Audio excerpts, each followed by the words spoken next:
How's it going, guys? You all good? Yeah, good to see you. Let me see if I can get this off there. Okay, first off, I'd like to say thanks to the organisers of Saffron Mic for giving people like me a platform to, to give my creative expression. So a big round of applause, please, to the people who've taken the time out. Thank you. Okay, so in regards to the piece, it's something which is quite spiritual, something which is quite political, and basically it goes along the theme of Shatter the Illusion, really. It hasn't got a name, but if I'd give it a name, I'd call it Shatter the Illusion.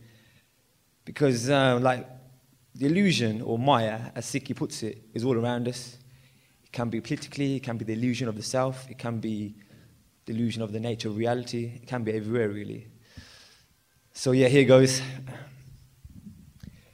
I see people struggling for breath, bumbling and stalling. Could someone open the window? The stench is appalling.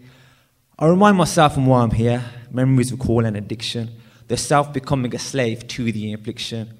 Ah yes, a feeble self that knows no true wealth, which charges towards momentary pleasure, never thinking about the true inner treasure. I contemplate, why can't he rise above it?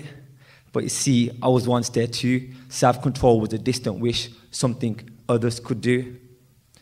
As I glance around this departure lounge of life, I hear the monotonous beeps. Children of men's eyes glazed while the insides weep. I see weaving intravenous tubes, hear systematic drips. Whispers provide last words on departing, fading lips. Maybe I can get through to him. Try to teach some control of the mind. That true happiness doesn't come from out there, it comes from inside. To help reach a bliss that no drug can find.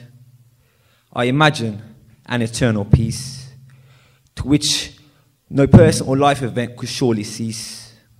But our thoughts can take over, and the brain is crowded. Sometimes you can't change the situation, but you can change the way you think about it. The resistance can seem futile. All this while we're living in denial, our soul caged, locked by the ego and the mind. But we can emancipate ourselves to not be mentally confined. Our heads can be a spiritual playground, not a prison for thoughts of a venomous kind. We can enlarge our circle of compassion, so it's not just a few, but include all of humanity and animals too. To shatter the illusion and the nefarious lies, transcend towards a place beyond the eyes. It's like the essence that flows from a luminescent sunrise. But if you try to find yourself by using the mind, it will surely be the blind leading the blind. The turning point is when you detach and observe the thoughts, accept their reality, let go of trivialization, constant condemnation, and oh, if I just did this or that type of situation. In that you will shatter the illusion of your perceived creation, begin self-unfoldment by disciplines of self-realization. Or will you remain a victim of life events? Or will you take control and find a deeper role?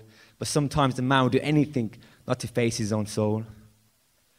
Whilst you have the power to break free, most would rather sleep, too comfortable in their lives while the other half of the world weeps. So shake the chains that in time have fallen on you, and remember that we are the many and they are the few. I feel for the lives lost like a witness to the atrocity. When you find the deeper truth, it's hard to downplay animosity that made the average person not relate to other nations of humans. Are we in control of our perception, or have we all become Trumans? A subjugating strategy to confuse their views with the news. So do your own research to stay far from obtuse. They can make the lie big enough and simply repeat it, and sooner or later, the mass populace will believe it. The government and media push the same story, irrespective of evidence. Like Malcolm said, they made the innocent look guilty and guilty innocent. Now, I'm not saying everything they say is all lies. On the contrary, it's up to us to critically analyse, look at vested interests, ultra elites and scrutinise. While some overplay the hidden role of the powers that be, it's been underestimated by the context of history. Based on political lies, millions of civilians killed, the thieves laughed while innocent blood was being spilt. Light and dark remained diametrically opposed. The harrowing, diabolic path was the one they chose. Desensitized souls falling out of control. The place like a black hole, not even luck could have escaped as the tanks rolled. Innocents tried being bold, but were massacred cold. They tripped and sipped in pools of blood as the orders were told. The defenders are terrorists, so the story was sold. Propagandizing malleable minds to the government's mold.